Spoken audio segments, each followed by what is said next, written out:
Party, कैसे हो आप? आज हम लोग शुरू करने वाले हैं 9th क्लास का मोशन चैप्टर का सेकेंड लेक्चर।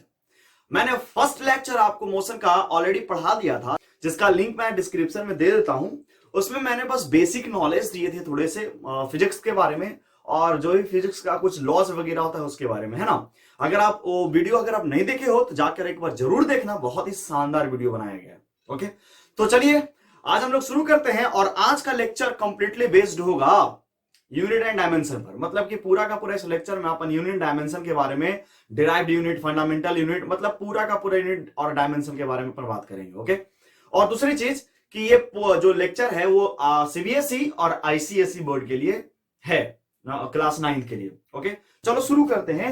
हेडिंग डालना unit and dimension, unit and dimension. Okay, तो कॉपी में जल्दी से आप हेडिंग डाल लीजिएगा, unit and dimension. 9th class के बच्चे के लिए बहुत ही शानदार टॉपिक है ये, क्योंकि यहीं से आपका बेसिक शुरू होता है। ओके, तो मैं तो आपको जो ये पढ़ाने वाला हूं वो थोड़ा सा एक आपका बोर्ड लेवल पर तो होगा ही, मतलब कि स्कूल लेवल पर थोड़ा सा हाई लेवल लेके चलेंगे इसको, ताकि आपको जो है ना आगे कंपटीशन का एग्जाम देने में कोई प्रॉब्लम ना हो। तो चलिए आज का लेक्चर में हम लोग यूनिट डायमेंशन के बारे में जानेंगे, लेकिन उसके पहले सबसे पहले अपन जानते हैं व्हाट इज फिजिकल क्वांटिटी। तो आप अपनी कॉपी में प्यारा सा दुलारा सा हेडिंग डाल लो, फिजिकल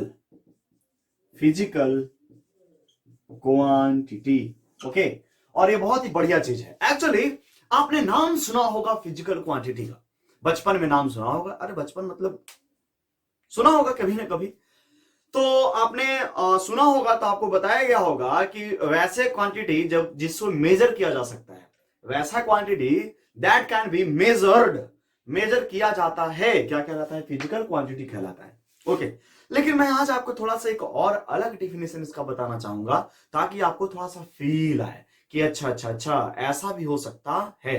तो थोड़ा ध्यान से समझो। एक्चुअली फिजिकल क्वांटिटी वैसे क्वांटिटी होते हैं जिसको आप मेजर कर सकते हैं, माप सकते हैं, 1 kg, 1 मीटर। ओके, तो ऐसे चीज जिसको माप सकते हो, that is the physical quantity. लेकिन अगर मैं थोड़ा एडवांस लेवल पर बात करूं तो फिजिकल क्वांटिटी एक ऐसा क्वांटिटी होता है, फिजिकल क्वांटिटी एक ऐसा क्वांटिटी होता है जो कि जितने भी फिजिक्स में लॉ हैं, लॉ नियम जिसको बोलते हैं, उसको डिफाइन करता है या डिस्क्राइब करता है। मतलब कि जितने भी फिजिक्स में लॉ हैं, फिजिक्स के लॉ उसको डिस्क्राइब करने वाला क्वांटिटी को, उसको डिस्क्राइब करने वाला क्वांटिटी को क्या कहते हैं? Physical quantity. मतलब a physical quantity that describe the laws of physics. लिख लेना अगर लिखना हो तो, the physical quantity which are used to describe the laws of physics. Okay, वैसे क्वांटिटी जो फिजिक्स के लॉ को डिस्क्राइब करते हैं या करने में मदद करते हैं, वो क्या कहलाता है? फिजिकल क्वांटिटी कहलाता है। आई बात समझ? तो फिजिकल क्वांटिटी आज से आपका डेफिनेशन क्या हो गया? चेंज हो गया। फिजिकल क्वांटिटी उसे बोलेंगे जिसे आप किसी भी फिजिक्स के नियम को डिस्क्राइब करने में यूज करेंगे, प्रयोग करेंगे, उसी को कहते हैं फिजिकल क्वांटिटी। ओके, और नॉर्मल सा डिफिनेशन तो है ही, the quantity which can be measured is known as physical quantity. अब मैं बात करता हूं फिजिकल क्वांटिटी को कितने भाग में बांटा गया है। फिजिकल क्वांटिटीज को कितने भागों में बांटा गया है? तो फिजिकल क्वांटिटी को जनरली 2 भागों में बांटा गया है, 2 कैटेगरीज में इसे कैटेगराइज किया गया है। ओके, मतलब क्लासिफिकेशन ऑफ फिजिकल क्वांटिटी। अब आपका लेक्चर जो है ना वो शुरू होता है बहुत ही बढ़िया वाला, तो सुनते रहना, समझते रहना, और अगर कॉपी हो आपके पास तो जरूर लिखते रहना। पहला है on the basis of directional properties। Okay, directional properties के आधार पर फिजिकल क्वांटिटी को बांटा गया है। और दूसरा है on the basis of dependency के आधार पर फिजिकल क्वांटिटी को बांटा गया है। तो इस बात का ध्यान रखना, फिजिकल क्वांटिटी को 2 कैटेगरीज में हम लोग डिवाइड करेंगे। पहला है on the basis of direction और on the basis of dependency. तो सबसे पहले मैं बात करता हूं डायरेक्शनल प्रॉपर्टीज का, तो डायरेक्शनल प्रॉपर्टीज में भी इसे दो कैटेगरी में बांट दिया गया है। सबसे पहला जो है उसका नाम है वेक्टर क्वांटिटी, और दूसरा जो है वो है स्केलर क्वांटिटी। नाम तो सुना होगा, वेक्टर क्वांटिटी और स्केलर क्वांटिटी का आपने नाम सुना होगा कि वेक्टर क्वांटिटी उसे कहते हैं। देखो अब जो अपन पढ़ने वाले हैं वो क्या पढ़ने वाले हैं, वेक्टर क्वांटिटी। तो वेक्टर क्वांटिटी एक ऐसा क्वांटिटी है, वेक्टर क्वांटिटी एक ऐसा क्वांटिटी है जिसके पास दो चीज का होना बहुत ही आवश्यक है। अगर वो दो चीज नहीं होगा उस क्वांटिटी के पास, तो उस क्वांटिटी को वेक्टर अपन नहीं कह सकते। ओके, तो वो दो कौन सा चीज है जो इसके पास होना चाहिए, तो वो दो है। सबसे पहला नंबर डायरेक्शन, किसी भी फिजिकल क्वांटिटी के पास डायरेक्शन होना बहुत जरूरी है। और दूसरा क्या है, मैग्नीट्यूड, मैग्नीट्यूड। ओके, तो डायरेक्शन और मैग्नीट्यूड जिस क्वांटिटी के पास, जिस फिजिकल क्वांटिटी के पास होता है, उस फिजिकल क्वांटिटी को अपन वेक्टर फिजिकल क्वांटिटी कहते हैं। ओके, अब ये डायरेक्शनल और मैग्नीट्यूड का मतलब क्या हुआ समझ में नहीं आया। समझिए, मान लीजिए कि कोई बॉय है, मतलब कि लड़का है। ओके, और ये लड़का जो है वो 2 किलोमीटर जो है वो ईस्ट की ओर चलता है। ईस्ट की ओर, ईस्ट मतलब पूरब की ओर चलता है। कितना किलोमीटर, 2 किलोमीटर। तो आप बताओ 2 किलोमीटर ये क्या बता रहा है, मैग्नीट्यूड बता रहा है। 2 किलोमीटर क्या बता रहा है, मैग्नीट्यूड बता रहा है। और ईस्ट मतलब की डायरेक्शन। तो यहां पे लड़का जो है उसका मैग्नीट्यूड भी है, 2 किलोमीटर चला और किस डायरेक्शन में चला, ईस्ट डायरेक्शन में चला। तो यहां पे दोनों चीज सेटिस्फाइड हो रहा है, डायरेक्शन भी और मैग्नीट्यूड भी। तो बताओ अब इसको क्या बोलेंगे अपन, इसको क्या बोलेंगे, वेक्टर। ये क्वांटिटी जो है वो कौन सा क्वांटिटी, वेक्टर। तो ये क्वांटिटी है कौन सा, अभी बात करते हैं, थोड़ा समझना। तो बस मैं अभी आपको यही बता रहा हूं कि वैसे क्वांटिटी जिसके पास डायरेक्शन और मैग्नीट्यूड दोनों होते हैं वो क्या कहलाता है, वेक्टर क्वांटिटी। और इसका एग्जांपल जो है वो आपको याद रखना है, बहुत ही शानदार एग्जांपल, डिस्प्लेसमेंट। नाम तो सुना होगा, वेलोसिटी, एक्सेलरेशन, फोर्स। ओके, ऐसे बहुत सारे एग्जांपल्स हैं किसके, वेक्टर क्वांटिटी के। ओके, और ये जितना यहां पे मैंने एग्जांपल लिख रखा है सबके पास डायरेक्शन भी होता है और अपना मैग्नीट्यूड भी होता है। ओके, तो vector quantity are those quantity which have direction as well as magnitude. याद रहेगा आपको, ओके, याद रखना पड़ेगा। आइए अब बात करते हैं अपन स्केलर क्वांटिटी का। तो स्केलर क्वांटिटी वैसे क्वांटिटी होते हैं जिसके पास केवल और केवल मैग्नीट्यूड होता है, मैग्नीट्यूड होता है, कोई भी डायरेक्शन नहीं होता है। ओके, किसी भी प्रकार का डायरेक्शन इसके पास नहीं होता है। ओके, केवल मैग्नीट्यूड होता है। एग्जांपल के तौर पर अगर मैं बात करता हूं एक घड़ी का, ओके, घड़ी, वॉच, नाम तो सुना होगा। नाम अगर सुने हो तो थोड़ा जवाब देना आप इसका। क्या क्या लिख दिया मैंने यार,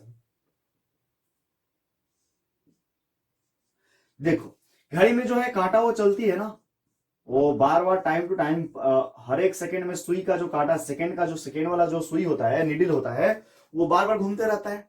तो अब बताओ इस निडिल का हर एक सेकंड में डायरेक्शन जो है वो चेंज हो रहा है, हर एक डायरेक्शन में चेंज हो रहा है। लेकिन उसका मैग्नीट्यूड तो है कि हाँ 5 second, 6 second, 7 second, 8 second, 9 second, 10 second, लेकिन डायरेक्शन क्या हो रहा है, बार बार चेंज। मतलब इसके पास एक प्रॉपर डायरेक्शन नहीं है, ये डायरेक्शन जो है वो बार बार चेंज हो रहा है, मतलब इसके पास कोई डेफिनेट डायरेक्शन नहीं है। तो इसका एग्जाम्पल जो है वो क्या हो सकता है, टाइम हो सकता है।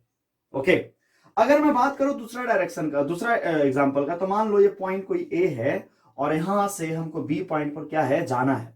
तो आपको जो है इस डायरेक्शन से इस तरह से आपको जाना है। तो बताओ आप किस डायरेक्शन में चले हो यहां तक जाने के लिए, ए से बी तक जाने के लिए आप किस डायरेक्शन में चले हो, तो कोई भी प्रॉपर डायरेक्शन नहीं है। मतलब आपको यही रास्ता दिया गया, मतलब कि एक्चुअल पाथ जो है आपको प्रोवाइड कर दिया गया और बताया गया कि जाओ, तो आपको यहाँ पे कोई भी स्पेसिफिक डायरेक्शन जो है वो दिख नहीं रहा है। इसलिए डिस्टेंस ये जो है वो डिस्टेंस जो है वो क्या हो जाएगा, स्केलर क्वांटिटी हो जाएगा, क्योंकि डिस्टेंस के पास केवल मैग्नीट्यूड होता है। कहने का मतलब अगर मान लो ए से बी तक जाना है तो मान लो यहां से यहां तक 10 किलोमीटर है, तो 10 किलोमीटर 10 किलोमीटर आपको मैग्नीट्यूड तो मिल गया, लेकिन कोई भी प्रॉपर डायरेक्शन की ईस्ट में जा रहा है कि वेस्ट में जा रहा है वो नहीं मिला है यहाँ पे, क्योंकि बार बार डायरेक्शन चेंज हो रहा है। इसीलिए कह सकते हैं अपन कि डिस्टेंस जो है वो क्या है, एक तरह का स्केलर क्वांटिटी है। वैसे ही अगर मैं एग्जांपल दूं इसका, तो स्पीड का नाम सुना होगा, speed is also a scalar quantity. वैसे वर्क नाम तो सुना होगा, काम, वर्क, कार्य, ओके। मास, ये सब क्या है, स्केलर क्वांटिटी है, जिसका कोई डायरेक्शन जो है वो नहीं होता है। केवल इन लोगों के पास क्या होता है, मैग्नीट्यूड होता है स्केलर क्वांटिटी के पास, ओके। अब देखो ये जो वेक्टर है, थोड़ा सा मैं आपको इलेबोरेट थोड़ा सा और करना चाहता हूं। बहुत अलग अलग टाइप्स के वेक्टर होते हैं, जैसे कि अगर आप लिखना चाहते हो तो लिख सकते हो यूनिट वेक्टर। अलग अलग टाइप्स के वेक्टर का बहुत सारा टाइप है, ओके। यूनिट वेक्टर हो गया, जीरो वेक्टर हो गया, ओके, पैरेलल वेक्टर हो गया, को एक्सियल वेक्टर हो गया, को प्लेनर वेक्टर हो गया, ओके, नल वेक्टर हो गया। अरे जीरो वेक्टर को ही नल वेक्टर बोला जाता है। मतलब अलग अलग टाइप्स के वेक्टर होते हैं। वेक्टर अपने आप में एक बहुत बड़ा टॉपिक है, जो कि आपको 11th में इसको पढ़ना होगा, वेक्टर को बहुत ही ज्यादा डिटेल्स में, ओके। वैसे मैंने ऑफलाइन क्लासेस में जो है पूरा डिटेल्स 9th क्लास को ऑलरेडी बता दिया है कि कितने टाइप्स के वेक्टर्स होते हैं और सबका जो प्रॉपर्टी है वो क्या क्या होता है, ऑलरेडी मैंने ऑफलाइन क्लासेस में बता रखा है, ठीक है। अब आप अभी ऑनलाइन पढ़ रहे हो, इसलिए मैं पूरा डिस्क्राइब नहीं कर सकता यहाँ पे, ये सब 11th में पढ़ने का चीज है। तो आपको आई थिंक फिजिकल क्वांटिटी जो है वो डायरेक्शनल प्रॉपर्टीज के आधार पर समझ में आया होगा कि दो भाग में बांट दिया गया है, वेक्टर और स्केलर। वेक्टर के पास डायरेक्शन मैग्नीट्यूड दोनों होता है और स्केलर के पास केवल और केवल मैग्नीट्यूड होता है। And these are the example, displacement, force, velocity, acceleration of the example of the vector, and the time, distance, speed, work, mass is the example of the scalar, okay. अब आइए इधर भाई साहब, डिपेंडेंसी के आधार पर जो है वो अपन फिजिकल क्वांटिटी को डिस्क्राइब करते हैं, ओके। इसे भी जो है वो दो कैटेगरीज में डिवाइड कर दिया गया है, लेकिन मैं उसको बताने के लिए इसको थोड़ा सा मिटाना चाहूंगा। अगर आप चाहते हो लिखना तो आप लिख सकते हो बहुत ही अच्छा से, ओके। क्योंकि अब जो पढ़ने वाले हैं अपन, अब पढ़ने वाले हैं डिपेंडेंसी के आधार पर जो है फिजिकल क्वांटिटी को कितने भागों में कैटेगराइज किया गया है।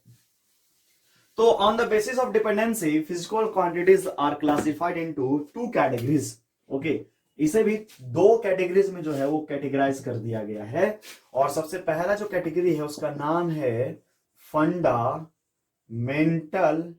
यूनिट्स, ओके, या फंडामेंटल क्वांटिटीज लिख सकते हो, क्वांटिटीज, और इसको बोल सकते हैं डिराइव्ड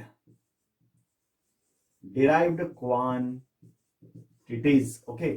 तो फंडामेंटल और डिराइव्ड क्वांटिटीज जो है वो दो भाग में बांटा गया है डिपेंडेंसी के आधार पर। फंडामेंटल को अपन बेस यूनिट या क्वांटिटी भी कहते हैं, बेस यूनिट या फिर क्वांटिटी। अब मैं आपको फंडामेंटल क्वांटिटी और डिराइव्ड क्वांटिटी थोड़ा सा समझाना चाहूंगा, ओके। तो रेडी, चलिए जी शुरू करते हैं इसको।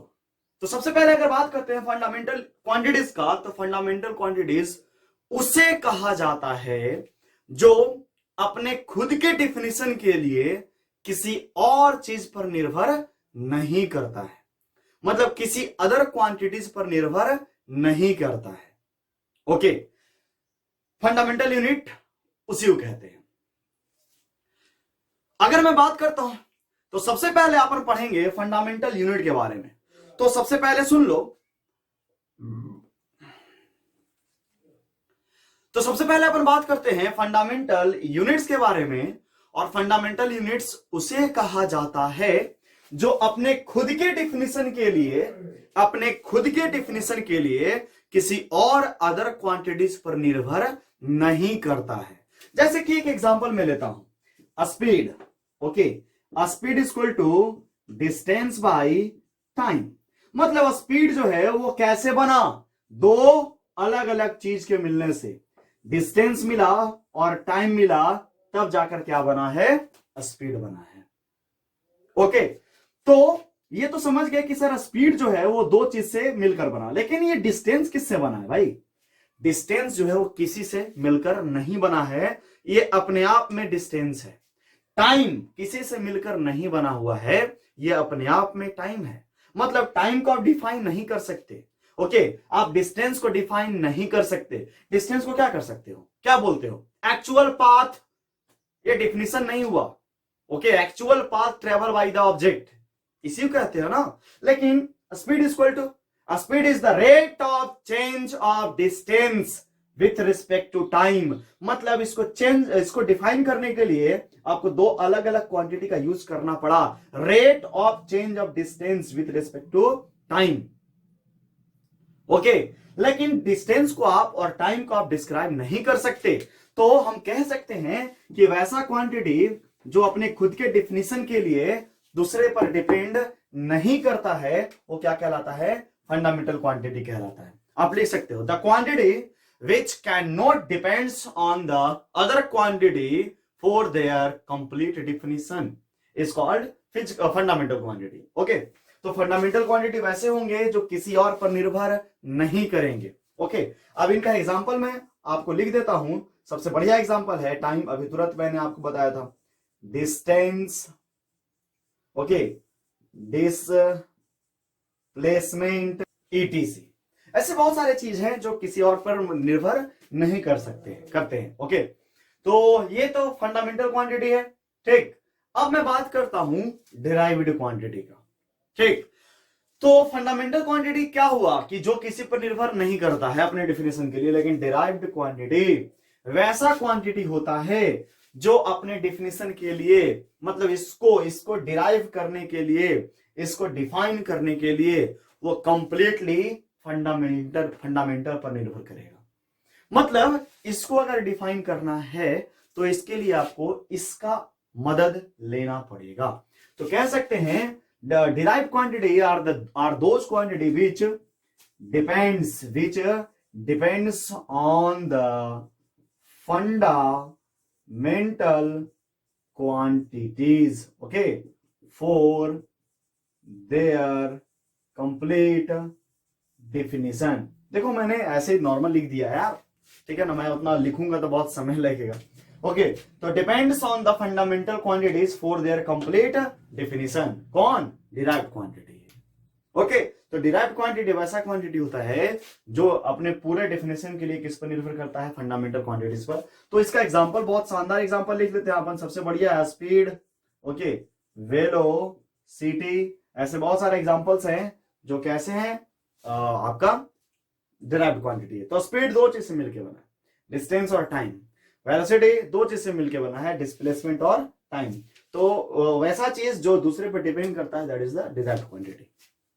ठीक, ये रहा आपका फिजिकल क्वांटिटी।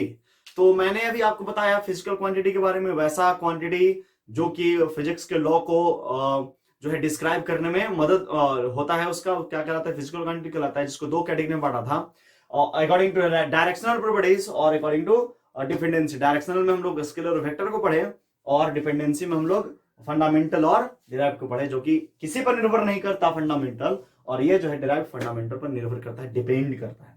ओके, तो ये तो था फंडामेंटल फिजिकल क्वांटिटी। अब अपन स्टार्ट करने वाले हैं यूनिट। ओके, अब जानेंगे यूनिट के बारे में, उसके बाद जानेंगे डायमेंशन के बारे में। तो इससे जल्दी से अगर लिखना है तो लिखो, उसके बाद हेडिंग डाल लेना प्यारा सा यूनिट। तो अब जो है हम लोग पढ़ने वाले हैं यूनिट के बारे में। ओके, तो आप अपनी कॉपी में हेडिंग डाल दीजिएगा यूनिट। ओके, अब सवाल है कि यूनिट कहते हैं किसको है, व्हाट इज यूनिट, यूनिट होता क्या है। ओके, तो आपको ज्यादा दिमाग लगाने का जरूरत नहीं है।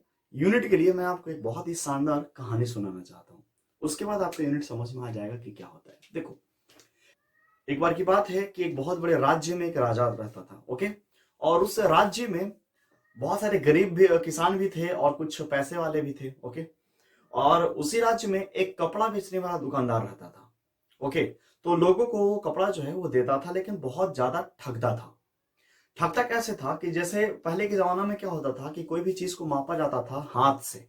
ओके, ये इतना हाथ, 5 हाथ, 10 हाथ, ऐसे करके पहले मापा जाता था। ठीक है, तो जो भी लोग उसके दुकान पर खरीदने आते थे कपड़ा वगैरह, तो हाथ से मापता था।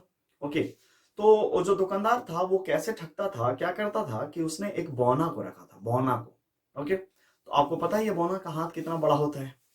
तो जो भी कपड़ा लेने आता था उसको जो है उस बौने के हाथ से नाप कर जो है और दे देता था।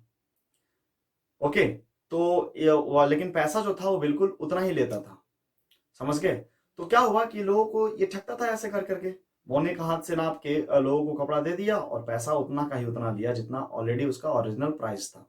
ठीक है, जितना मीटर का उसने, जितना भी लेंथ का उसने कपड़ा दिया था। ठीक, तो एक बार क्या हुआ, एक बहुत ही गरीब किसान जो है वो आया उसके दुकान पर और उसने कपड़ा लिया। ओके, लेकिन कपड़ा लेने के बाद क्या हुआ कि जो बौना था उसका कपड़ा नाप नाप कर उसको दिया। लेकिन हुआ क्या कि जो गरीब आदमी था वो उसको बेचारा बहुत ज्यादा उसको अफसोस हुआ कि मैंने इतना सारा पैसा दिया और कपड़ा जो है मुझे वो कम मिला। क्योंकि अकॉर्डिंग टू अगर बात करते हैं बौना का, तो कुछ लोग समझदार होते हैं, समझते हैं कि बौना का हाथ और नॉर्मल इंसान के हाथ में कितना फर्क पड़ता है। तो जो गरीब आदमी था वो चला गया राजा के पास, राजा के पास जाकर शिकायत किया उस दुकानदार को, समझे। तो उस राजा ने उस दुकानदार को बुलाया और दुकानदार से बोला राजा कि भाई देखो, आप जो है वो गलती तो किए ही हैं, आप सबको ठगे हैं, तो आपको पनिशमेंट दिया जाता है।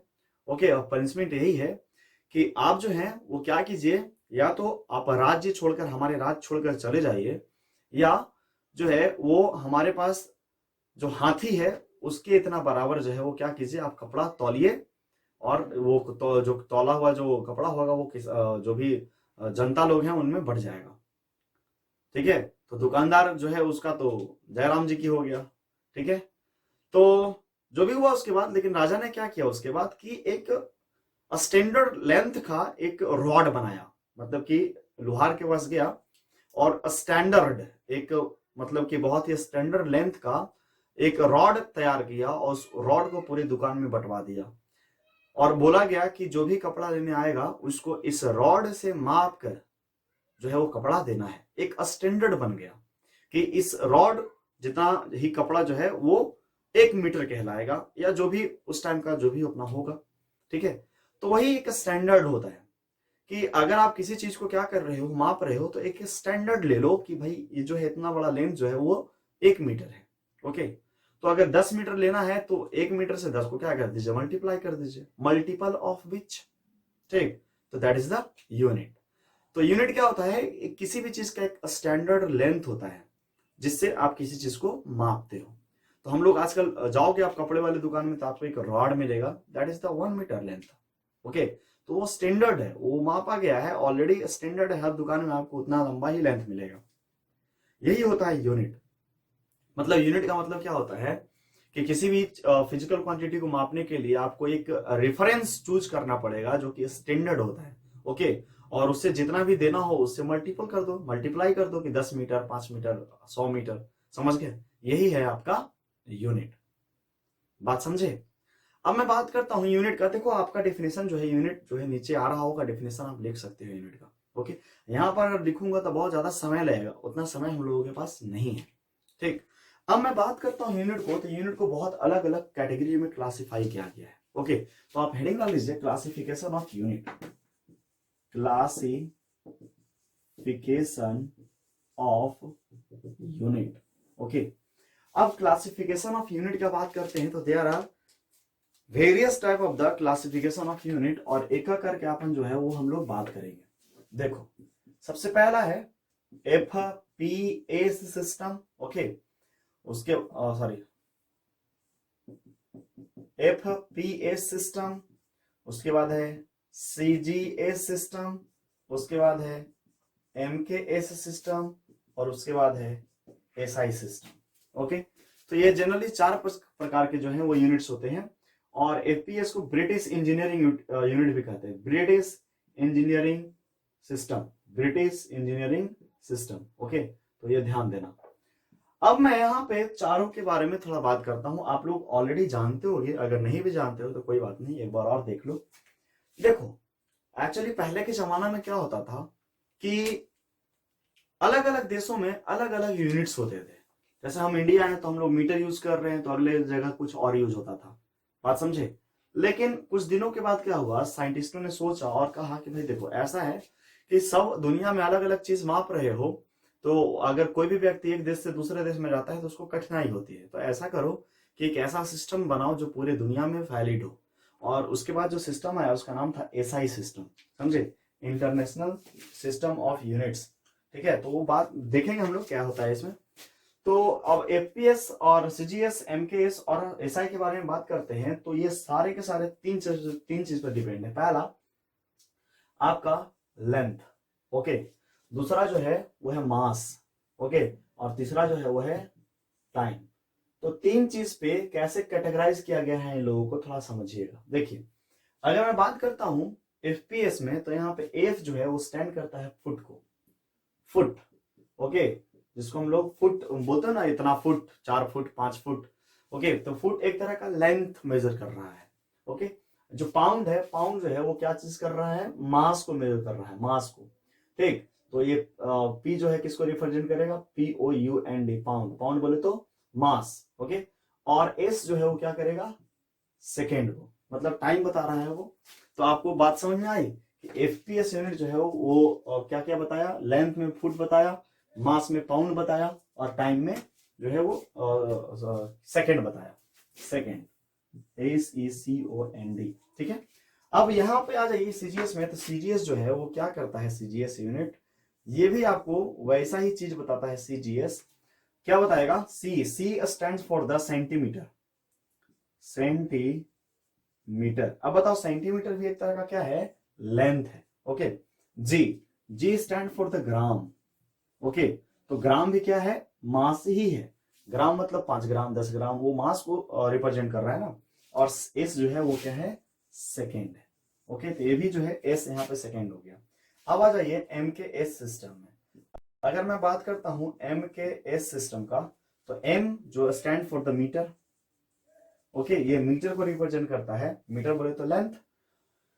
के जो है वो किलोग्राम, किलोग्राम, ओके। और एस जो है वो फिर से क्या होगा, सेकेंड होगा। तो यहाँ पे एम के एस सिस्टम में आपको मीटर, किलोग्राम और सेकेंड जो है वो बात समझ में आई होगी। अब आइएगा एसआई सिस्टम में। देखो, एसआई सिस्टम जो है ना वो एक बहुत ही खतरनाक चीज है। होता क्या है, कहा क्या जाता है कि एसआई सिस्टम जो है वो मॉडिफिकेशन ऑफ एमकेएस सिस्टम है, ओके। एमकेएस सिस्टम मतलब कि एसआई जो है वो और कोई दूसरा नहीं है, ये एमकेएस को ही मॉडिफाइड कर दिया गया है, समझे। इसीलिए एसआई को रेशनलाइज्ड यूनिट्स भी कहा जाता है, रेशनलाइज्ड यूनिट, याद रखना, एसआई सिस्टम को रेशनलाइज्ड यूनिट भी कहा जाता है, ठीक। क्योंकि एसआई जो है वो क्या है, एमकेएस का ही रूपांतरण है, मॉडिफिकेशन है, बात समझे। तो एसआई के बारे में थोड़ा सा अपन डिटेल्स पढ़ेंगे अभी। बस आपको ये चारों समझ में आया कि यूनिट्स को जो है 4 कैटेगरीज में क्लासिफाई किया गया है, that is the FPS, CGS, MKS and SI, okay. अगर आप छापना चाहते हो तो छापो, और उसके बाद जो है वो अपन हेडिंग डालेंगे एसआई सिस्टम, ओके। तो जल्दी से जो है वो कॉपी में उतारिए। तो अब बात करते हैं एसआई क्वांटिटी के बारे में। तो आप हेडिंग डाल लेना, एसआई बेस्ड फिजिकल क्वांटिटी। अगर मैं बात करता हूं एसआई फिजिकल क्वांटिटी का, तो एसआई सिस्टम, एसआई जो क्वांटिटी था, एसआई यूनिट जो होता है वो जनरली 7 प्रकार का होता है, ओके। तो एक एक करके मैं बात करता हूं। देखो, इधर आपका जो है वो फिजिकल क्वांटिटी है, ओके। इधर जो है वो उसका यूनिट्स है, ओके।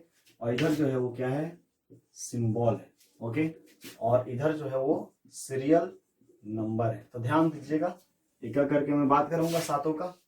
तो सबसे पहला अगर मैं बात करता हूं तो सबसे पहला जो फिजिकल क्वांटिटी होता है वो है आपका लेंथ, ओके। और लेंथ का यूनिट जो होता है क्या होता है, मीटर होता है। क्या होता है, मीटर, मीटर, ओके।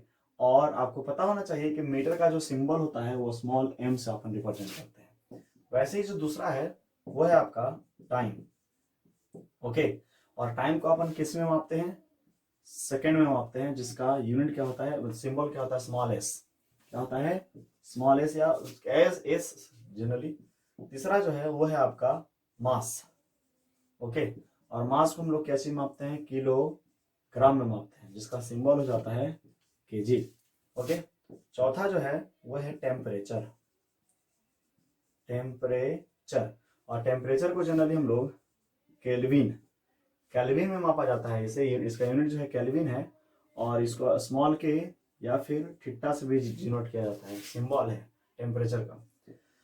जो पांचवा है वो आपका है करंट इलेक्ट्रिसिटी या फिर करंट, और करंट का एम्पियर जो यूनिट जो होता है वो क्या होता है, एम्पियर होता है, और इसका जो सिंबल होता है वो कैपिटल ए होता है।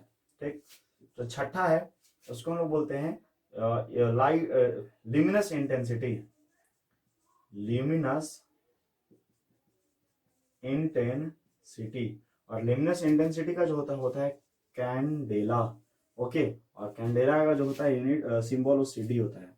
And the seven is the amount of substance, amount of substance. Okay, तो अमाउंट ऑफ सबस्टेंस का जो होता है वो क्या होता है, मोल होता है, मोल है इसका यूनिट जो होता है वो क्या होता है, मोल। ठीक है, तो ये 7 प्रकार के जो हैं वो एसआई यूनिट्स होते हैं जो आपको याद रखना है, और इन्हीं एसआई यूनिट से, इन्हीं 7 से पूरा का पूरा फिजिक्स जो है वो, फिजिक्स का जितना फार्मूला है वो सारा का सारा इन्हीं 7 से जो है मिलकर बनता है। ठीक, तो इसको अपन बोल भी सकते हैं कि these are the fundamental quantities, ये सारे के सारे फंडामेंटल्स हैं। ओके, और ये फंडामेंटल से जो है वो, ये जितना है फंडामेंटल आपको दिख रहा है, इन सब से क्या बनेगा आपका, डिराइव्ड बनेगा, डिराइव्ड, इनसे डिराइव्ड फिजिकल क्वांटिटी का जो है वो निर्माण होता है। ठीक, तो ये तो रहा यूनिट्स, 7 प्रकार के ऐसे यूनिट्स होते हैं। यूनिट्स को 4 कैटेगरी में कैटेगराइज किया गया था, जैसे कि एफपीएस हो गया, सीजीएस हो गया, एमकेएस हो गया, एसआई सिस्टम हो गया। ठीक है, तो अब बात करने वाले हैं अपन, अब बात करेंगे डायमेंशन के बारे में। ओके, तो आप अपने कॉपी में जल्दी से जो है हेडिंग डाल लीजिएगा डायमेंशन। ओके, और डायमेंशन के बारे में जो है आप पढ़ते हैं अपन। तो डायमेंशन का मैंने यहाँ पे डायमेंशन और डायमेंशन फार्मूला का यहाँ पे ऑलरेडी डिफिनेशन मैंने लिख रखा है टाइम बचने के लिए। तो क्या कहता है डायमेंशन, क्या होता है थोड़ा समझो। देखो, किसी भी फिजिकल क्वांटिटी का जो एक्सप्रेस हम लोग करते हैं, किसी भी फिजिकल क्वांटिटी को एक्सप्रेस करने के लिए जो है एक डायमेंशन का यूज किया जाता है। ठीक, और डायमेंशन वो चीज होता है, अगर कोई भी फिजिकल क्वांटिटी है उस पर जितना भी उपस्थित पावर होता है, जैसे मान लो जो टाइम है, टाइम पे जितना भी पावर उपस्थित है, 1 2, तो ये 2 क्या कहलाएगा, उसका डायमेंशन कहलाएगा। थोड़ा समझो, dimension of a physical quantities are the power or exponent, okay, to which the base quantities are raised to represent the quantity। मतलब जितने भी कोई भी फिजिकल क्वांटिटी का जो पावर होता है, पावर जो प्रेजेंट होता है 1 2 3 4 जितना भी, वही क्या कहलाता है, डायमेंशन कहलाता है। अभी कुछ क्वेश्चंस करूंगा, उससे आपको पूरा क्लियर हो जाएगा। ओके, और ये रहा डायमेंशनल फॉर्मूला। तो डायमेंशनल फॉर्मूला वैसे फॉर्मूलाज होते हैं जो क्या करता है, dimension, the dimensional formulas of any physical quantity is that expression which represent how and which of the base quantities are included in the quantity। ये डायमेंशनल फार्मूला क्या बोलता है कि जितने भी फिजिकल क्वांटिटी हैं, ओके, वो कौन कौन से फिजिकल क्वांटिटी हैं जो इस फार्मूला में इंक्लूड होते हैं। ओके, और उसको किस तरह से एक्सप्रेस किया जाता है, जिस तरह से भी एक्सप्रेस किया जाता है उसको फिजिकल क्वांटिटी को, उसी को कहते हैं डायमेंशनल फार्मूला। अगर आप लिखना चाहते हो तो लिख लो, आपको ऐसे कुछ समझ में आने वाला नहीं है, मैं कुछ क्वेश्चंस करूंगा तब आपको जो है वो कुछ समझ में आएगा। ओके, तो क्वेश्चंस करने के लिए थोड़ा सा रेडी हो जाओ और समझने के लिए तैयार हो जाओ। देखिए, तो सवाल करते हैं, थोड़ा समझते हैं कैसे होता है। देखो, एक्चुअली अगर मैं बात करता हूं स्पीड का, तो speed is equal to distance by time. Okay, distance by time. अगर आप इसका यूनिट लिखना चाहते हो तो यूनिट कैसे लिख सकते हो, डिस्टेंस का क्या होता है मीटर, और टाइम का क्या होता है सेकेंड, मीटर पर सेकेंड। ठीक, अब ध्यान देना, मीटर जो है, मीटर को आप क्या से रिप्रेजेंट करोगे, लेंथ से, तो एल, लेंथ का सबसे पहला लेटर क्या लिख दिया अपन, एल। ओके, और एस का क्या होता है सेकेंड बोले तो टाइम को कैसे करेंगे, टी से। ठीक है, और एल टी -1, क्योंकि नीचे जो है इसके पावर कितने हैं, 1 है, अरे ऊपर जाएगा यही चीज, तो ऊपर जाने के बाद इसका पावर क्या होता है, -1 हो जाता है। This is the dimension. Okay, यही निकल गया किसका, डायमेंशन निकल गया, किसका निकल गया, स्पीड का। तो यहाँ पे ये तो डायमेंशनल फार्मूला है। ठीक, तो एल का डायमेंशन यहाँ पे कितना है, 1 है, क्योंकि एल का पावर कितना है, 1। और टी का डायमेंशन कितना है, -1 है। बात समझ में आया क्यों? क्योंकि टी के पावर कितना है, -1 है, तो टी का डायमेंशन कितना हो गया, -1 हो गया। ओके, वैसे ही अगर मैं बात करता हूं एरिया का, ओके, एरिया इक्वल टू होता है लेंथ इनटू ब्रेथ। अब बताओ लेंथ, लेंथ बोले तो मीटर, ओके, और ब्रेथ भी बोले तो मीटर, क्योंकि अगर ये बोर्ड है तो बोर्ड का जो लेंथ हो गया, ब्रेथ हो गया, वो मीटर में ही या सेंटीमीटर में मापोगे, तो मीटर या सेंटीमीटर मतलब कुछ भी माप सकते हो, तो मीटर, इसका भी मीटर, लेंथ का भी मीटर और ब्रेथ का भी जो है मीटर, क्या हो गया, metre metre metre square. Okay, अब इसका डायमेंशन लिखना चाहोगे तो मीटर मतलब होता है लेंथ, मीटर मतलब क्या होता है, लेंथ, वो लेंथ छोटा हो चाहे बड़ा हो उससे मतलब नहीं है, लेंथ लेंथ होना चाहिए। अब बताओ लेंथ बोले तो एल, और एल का डायमेंशनल फॉर्मूला क्या हो गया, L2। ओके, इसका पावर कितना है, 2 है, तो यहाँ पे केवल और केवल L2 होगा, और L का डायमेंशन कितना है यहाँ पे, +2 है। ओके, तो L2 जो है वो डायमेंशनल फॉर्मूला है, और यहाँ पे जो डायमेंशन है वो कितना है, L का, वो 2 है। ठीक, वैसे ही और क्वेश्चंस करते हैं, जैसे कि एक्सेलरेशन, वेलोसिटी, वेलोसिटी का नाम आपने सुना होगा। ओके, तो वेलोसिटी इक्वल टू होता है डिस्प्लेसमेंट बाय टाइम। ओके, तो देखते हैं वेलोसिटी क्या होता है, डायमेंशन, वेलोसिटी इक्वल टू होता है डिस्प्लेसमेंट बाय टाइम। तो आप मुझे बताओ डिस्प्लेसमेंट का जो है, डिस्प्लेसमेंट का वो भी तो मीटर ही होगा, और टाइम का जो है सेकंड होगा। ओके, और मीटर का क्या होता है एल, अभी तुरंत मैंने बताया था स्पीड में, और सेकंड का क्या होता है टाइम, तो इसका भी हो गया LT-1। बात समझे, तो LT-1, तो एल यहाँ पे क्या है, L 1 है और T क्या है, -1 है, तो जो डायमेंशन जो है स्पीड का था वही डायमेंशन किसका है, वेलोसिटी का है। अब मैं बात करता हूं एक्सेलरेशन के बारे में। एक्सेलरेशन का जो फार्मूला होता है वो होता है वेलोसिटी बाय टाइम। ओके, तो एक्सेलरेशन इक्वल टू v/t। तो हम इसका मीटर यूनिट निकालना चाहते हैं सबसे पहले, तो बताओ वेलोसिटी का यूनिट आपने अभी तुरंत निकाला था, क्या है, मीटर पर सेकेंड। वेलोसिटी का यूनिट क्या है, मीटर पर सेकेंड, तो मीटर पर सेकेंड। और ये जो नीचे टाइम है, इस टाइम को ऑलरेडी सेकेंड होगा, क्योंकि ये मीटर पर सेकेंड तो वेलोसिटी का हुआ, मीटर पर सेकेंड वेलोसिटी का हुआ, तो ये टाइम का जो है सेकेंड होगा, तो पूरा टोटल क्या होगा, मीटर पर सेकेंड स्क्वायर, मीटर पर second square, second second second square हो जाएगा। ओके, अब बताओ ये मीटर है, तो मीटर मीटर मतलब लेंथ L, और सेकेंड स्क्वायर है मतलब टाइम, टाइम मतलब T2। अब T का स्क्वायर हो जाएगा, तो इसको डायमेंशन में कैसे लिख सकते हैं, फार्मूला में LT-2। आया बात समझ, ऐसे लिख सकते हैं, क्योंकि ये जो डिनोमिनेटर है ऊपर जाता है तो इसके पे पावर जो है वो चेंज हो जाता है, पावर का साइन चेंज हो जाता है। तो यहाँ पे L जो है उसका डायमेंशन कितना है, 1, और T जो है उसका डायमेंशन है -2। इस तरह से डायमेंशन जो है अपन जो है वो कैलकुलेट करते हैं। ओके, और भी कुछ एग्जांपल्स मैं आपको बताता हूं, जैसे कि फोर्स। ओके, फोर्स नाम तो सुना होगा आपने। ओके, तो फोर्स इक्वल टू होता है acceleration, mass into acceleration. Okay, mass into acceleration.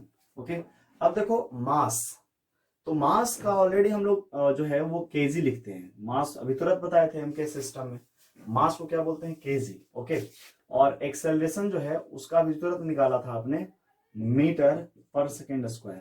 ठीक, मास इंटू मतलब केजी इंटू मीटर पर सेकेंड स्क्वायर, तो इसको ऐसे लिख सकते हैं केजी मीटर पर सेकेंड स्क्वायर, और इसी का दूसरा नाम है न्यूटन भैया।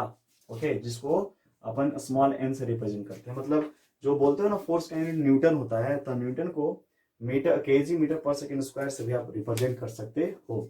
अब इसका अपन डायमेंशन लिखना चाहते हैं, डायमेंशन, तो समझना थोड़ा डायमेंशन कैसे लिखाएगा। एक्चुअली अगर मैं बात करता हूँ डायमेंशन का, तो बताओ केजी है, मतलब केजी है। ओके, तो केजी को आप क्या बोलोगे, केजी को आप बोल सकते हो कैपिटल M, क्योंकि केजी मतलब मास, केजी मतलब होता है मास, और मास को कैपिटल M से रिप्रेजेंट करेंगे। तो यहाँ पे तीन चीज रिप्रेजेंटेंस होता है, मास, लेंथ और टाइम, ये तीन ध्यान रखना। मास बोले तो जो भी मास होगा केजी, सेंटीमीटर, किलोग्राम, लेंथ मतलब मीटर, सेंटीमीटर, कुछ भी, लेंथ को एल से, टाइम मतलब सेकेंड, सेकेंड को टाइम से रिप्रेजेंट करते हैं। तो आपको ध्यान रखना होगा कि केजी जो है, केजी उसको अपन मास से रिप्रेजेंट करते हैं, मास बोले तो कैपिटल M, और ये जो मीटर है, मीटर मीटर मीटर मीटर बोले तो लेंथ, और नीचे क्या है टाइम, टाइम बोले तो T⁻²। अब इसको कैलकुलेट कर लो तो क्या आ जाएगा, ml T-2, क्योंकि T स्क्वायर कहाँ जाएगा, ऊपर जाएगा, तो यहाँ पे m कितना है, 1 है। बात समझ में आई आपको, l कितना है, 1 है, और t जो है वो -2 है, तो ये जो है डायमेंशन किसका हो गया, फोर्स का हो गया। ठीक, ऐसे ही बहुत सारे हैं, जैसे कि वर्क, वर्क का नाम सुने हो आप, वर्क आप कॉपी में लिख भी सकते हो यार, है ना, उतना हम समय आपको देंगे नहीं, आप लिख सकते हो कॉपी में। देखो इधर, अगर मैं बात करता हूं वर्क का, तो वर्क का फॉर्मूला होता है फोर्स इनटू डिस्प्लेसमेंट। ओके, तो work is equal to force, force का क्या होता है, तुरंत आपने निकाला था यार, तुरंत आपने निकाला था, kg मीटर पर सेकेंड स्क्वायर, निकाला था कि नहीं निकाला था। ओके, अब डिस्टेंस का क्या होगा, मीटर हो जाएगा, तो इसको एक साथ क्या लिख सकते हो आप, एक साथ क्या लिख सकते हो, kg metre square per second square, kg metre square per second square, इसी को क्या बोलते हैं, जूल बोलते हैं। Okay, kg metre square per second square को ही क्या बोला जाता है, जूल बोला जाता है। तो आपने वर्क का यूनिट क्या पढ़ा है, जूल पढ़ा है, तो जूल कहां से आया, यहीं से आता है। ओके, अब इसका डायमेंशन लिखना चाहोगे तो कैसे लिखोगे, डायमेंशन जो है वो कैसे लिख पाओगे आप, थोड़ा ध्यान से समझो। और एक चीज और, इसका यूनिट तो इसका जूल हो ही गया, KG metre square per second square हो ही गया, और इसका एक और डायमेंशन यूनिट हो सकता है, देखो फोर्स का होता है, फोर्स का न्यूटन होता है। ओके, फोर्स का जो है वो न्यूटन होता है, डिस्प्लेसमेंट का जो है वो मीटर होता है, तो न्यूटन मीटर भी हो सकता है। मतलब यहाँ पे 3 यूनिट निकल गया, KG metre square per second square, Newton metre और जूल। तो आपको ये बात जो है वो ध्यान रखना होगा कि वर्क को हम लोग कैसे कैसे रिप्रेजेंट कर सकते हैं। ओके, अब डायमेंशन पे आते हैं। देखिए, अभी मैंने तुरंत आपको बताया था फोर्स का डायमेंशन, फोर्स का क्या डायमेंशन आया था, mL/t-2, नहीं देखे हो तो वीडियो को पीछे करो, देख लो।